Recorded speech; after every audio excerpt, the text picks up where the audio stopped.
Um dos períodos mais fascinantes da história humana é a pré-história. Esse período não foi registrado por nenhum documento escrito, pois é exatamente a época anterior à escrita. Tudo que sabemos dos homens que viveram nesse tempo é resultado da pesquisa de antropólogos e historiadores que reconstituíram a cultura do homem da Idade da Pedra a partir de objetos encontrados em várias partes do mundo e de pinturas achadas no interior de muitas cavernas na Europa, norte da África e Ásia.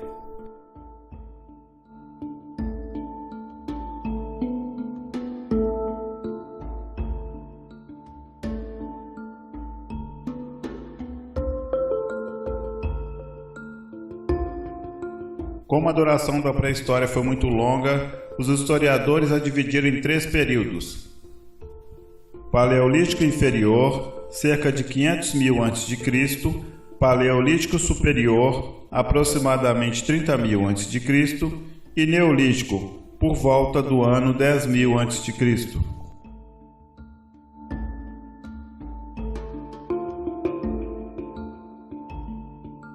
Como o nosso objetivo é estudar a evolução da arte através dos tempos, vamos conhecer sua história partindo do Paleolítico Superior, pois é neste momento que os pesquisadores registraram as primeiras manifestações artísticas, como é o caso das pinturas pré-históricas encontradas principalmente nas cavernas de Nialques, Font de Gaume e Lascaux, na França, e na de Altamira, na Espanha.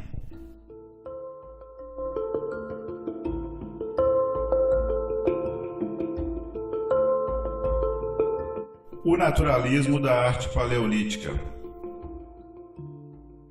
As primeiras expressões da arte eram muito simples. Consistiam em traços feitos nas paredes de argila das cavernas ou das mãos em negativo. Somente muito tempo depois de dominarem a técnica das mãos em negativo é que os artistas pré-históricos começaram a desenhar e pintar animais.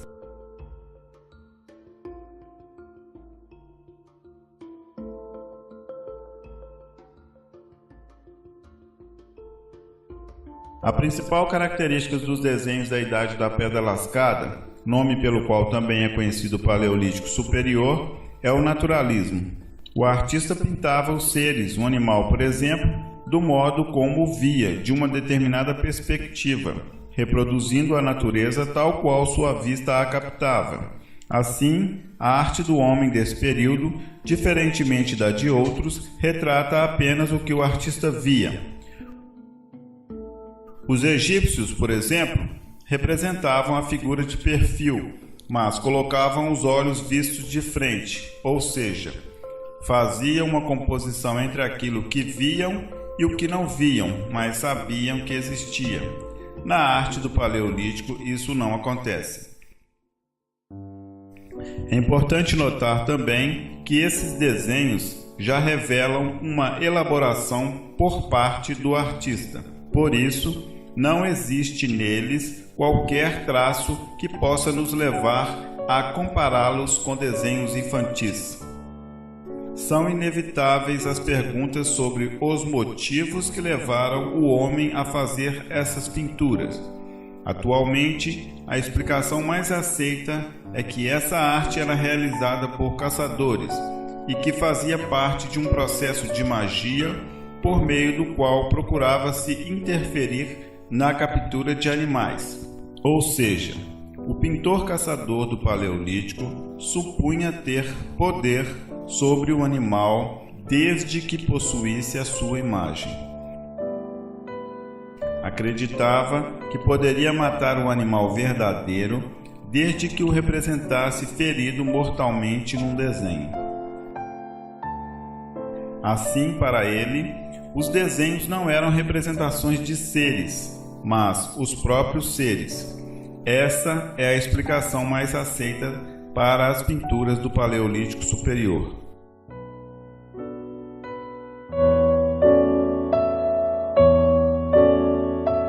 Como trabalhavam os artistas pré-históricos? Em suas pinturas, o homem da caverna usava óxidos minerais, ossos carbonizados, carvão, vegetais e sangue de animais. Os elementos sólidos eram esmagados e dissolvidos na gordura dos animais caçados. Como pincel, com certeza, utilizaram inicialmente o dedo, mas há indícios de terem empregado também pincéis feitos de penas e pelos. Outra técnica era a das mãos em negativo. Após obter um pó colorido a partir da trituração de rochas, os artistas o sopravam, através de um canudo, sobre a mão pousada na parede da caverna. A região em volta da mão ficava colorida e a parte coberta não.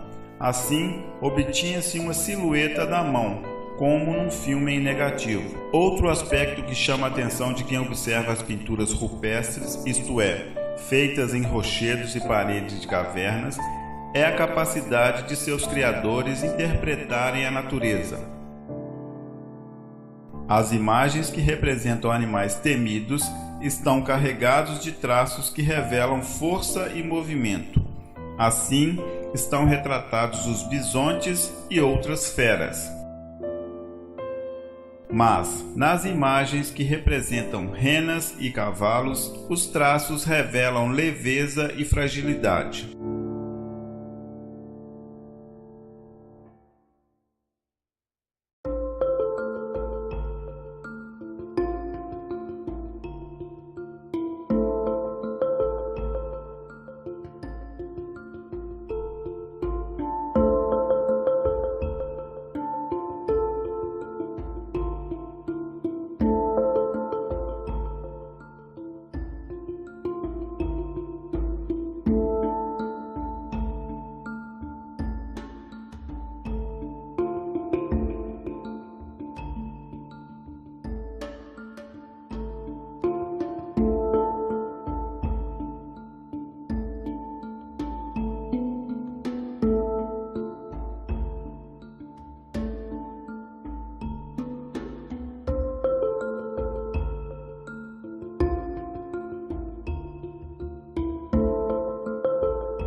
Os artistas do Paleolítico Superior realizaram também trabalhos em escultura, mas, tanto na pintura quanto na escultura, nota-se a ausência de figuras masculinas.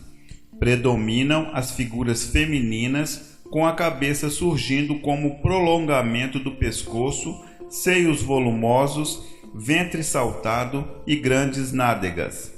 Dentre esses trabalhos, destacam-se a Vênus de Savignano e a Vênus de Willendorf.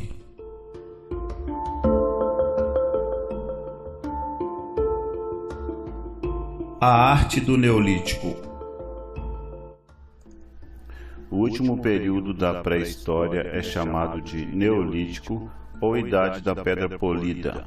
Esse nome foi adotado por causa da técnica de construir armas e instrumentos com pedras polidas mediante atrito. Mas, além desse aprimoramento técnico, o acontecimento mais significativo desse período foi o início da agricultura e da domesticação de animais. Isso deu início à substituição da vida nômade por uma vida mais estabilizada. Esse fato é tão importante que ficou conhecido como Revolução Neolítica, pois transformou profundamente a história humana. A fixação do homem, garantida pelo cultivo da terra e pela manutenção de manadas, ocasionou um aumento rápido da população e o desenvolvimento das primeiras instituições como a família e a divisão do trabalho. Assim, o homem do Neolítico desenvolveu a técnica de tecer panos, de fabricar cerâmica e construiu as primeiras moradias. Conseguiu ainda produzir o fogo através do atrito e deu início ao trabalho com metais. A arte do Neolítico leva à escrita.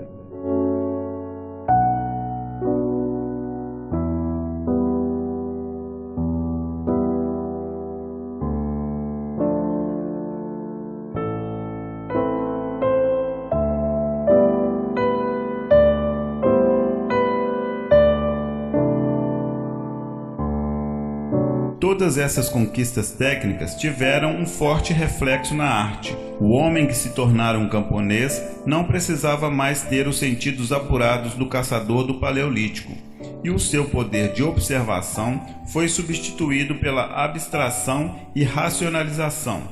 A consequência imediata foi o abandono do estilo naturalista que predominava na arte do Paleolítico e o surgimento de um estilo simplificador e geometrizante. Em lugar de representações que imitam fielmente a natureza, vamos encontrar sinais e figuras que mais sugerem do que reproduzem os seres. Esta é a primeira grande transformação na história da arte. Mas não foi apenas a maneira de desenhar e pintar que sofreu modificações. Os próprios temas da arte mudaram. Começaram as representações da vida coletiva. Como as pessoas passaram a ser representadas em suas atividades cotidianas, um novo problema se colocou para o artista: dar ideia de movimento através da imagem fixa. E o artista do Neolítico conseguiu isso de uma maneira eficiente, como se pode notar nas pinturas de cenas de danças coletivas, possivelmente ligadas ao trabalho de plantio e colheita. A preocupação com o movimento fez com que os artistas criassem figuras leves, ágeis, pequenas e de pouca cor. Com o tempo, essas figuras foram se reduzindo a traços e linhas muito simples, mas que comunicavam algo para quem as via. Desses desenhos surge, portanto, a primeira forma de escrita, a escrita pictográfica, que consiste em representar seres e ideias pelo desenho. Na cerâmica, a preocupação com a beleza.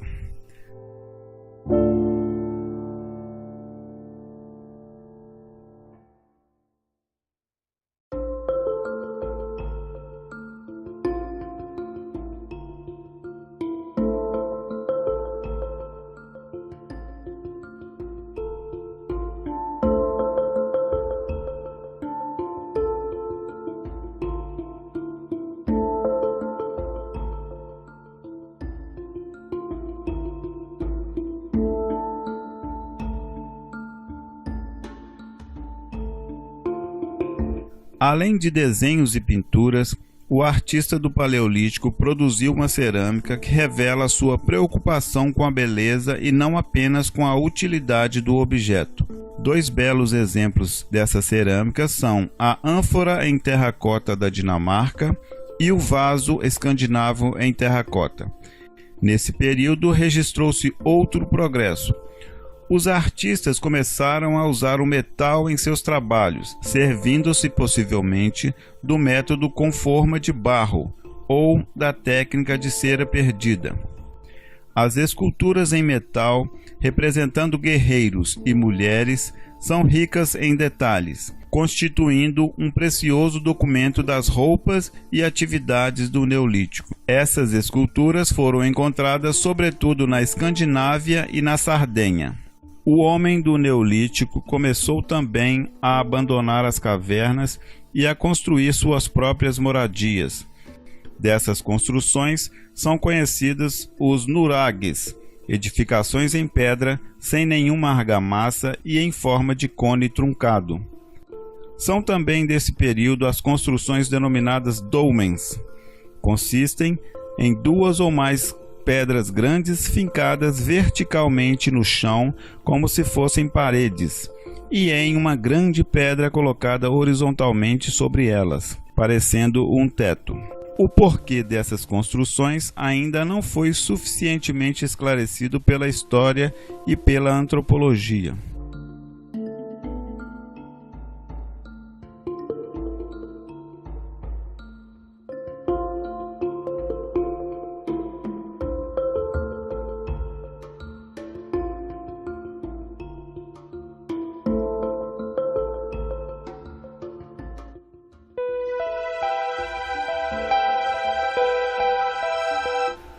Quando olhamos para trás e procuramos identificar na história os acontecimentos de uma época em que ainda não dominávamos a escrita, nos sentimos um tanto quanto perdidos ou confusos.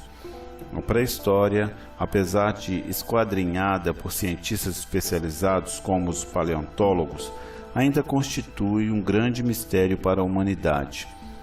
E quanto mais pesquisamos e descobrimos, mais curiosos ficamos.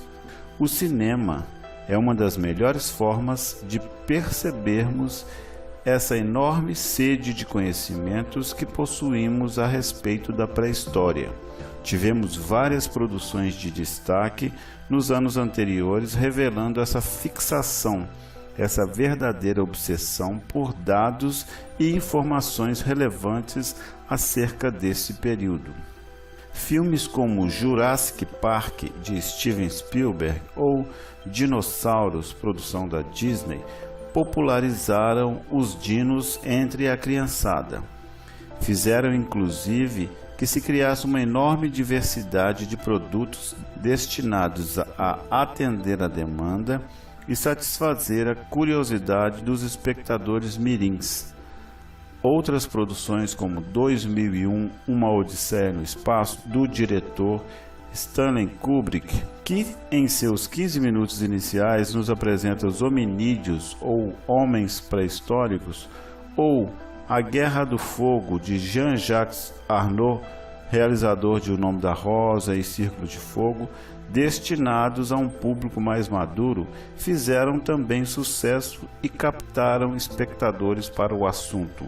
Entretanto, é importante destacar que, como o cinema é uma forma de entretenimento e, consequentemente, dedica-se à diversão de seus frequentadores, os realizadores desses e de outros filmes do gênero não tinham que manter em suas produções total fidelidade aos achados e descobertas das muitas equipes de pesquisadores que estão espalhadas pelo mundo, inclusive no Brasil, com destaque para o trabalho da pesquisadora da Universidade de São Paulo, Nied Guidon, que há anos realiza importantes avanços com a descoberta de pinturas rupestres e fósseis no Nordeste do Brasil. Há, porém, aspectos importantes apresentados nestes filmes e animações, inclusive todas elas primam por tentar apresentar a reprodução mais fidedigna daquilo que acreditamos ter acontecido quando nesse mundo ainda reinavam os enormes dinossauros. É necessário salientar que os diretores e produtores desses filmes normalmente contam com o apoio de equipes de estudiosos e pesquisadores para conseguir dar ao filme o máximo de realismo possível. Temos que nos lembrar que, apesar de todos esses esforços, ao recriarmos uma determinada era ou época histórica, mesmo que a distância de tempo que nos separa não seja das maiores, sofremos a influência do tempo em que vivemos. Por isso, as rainhas e reis de nossos filmes são belos e apresentam uma saúde de ferro. Também por isso, percebemos elementos materiais inseridos em cenas históricas em épocas em que nem haviam sido inventados. Por esse mesmo motivo, alguns de nossos animais pré-históricos são sempre agressivos quando muitas vezes apenas agiam dessa forma quando provocados pela fome ou por seus inimigos naturais. A Era do Gelo apresenta algumas falhas, como todo e qualquer filme que se refere a períodos históricos ou pré-históricos. Apesar disso, diverte as crianças e as instiga a querer saber mais sobre a época em que os dinossauros reinavam em nosso planeta.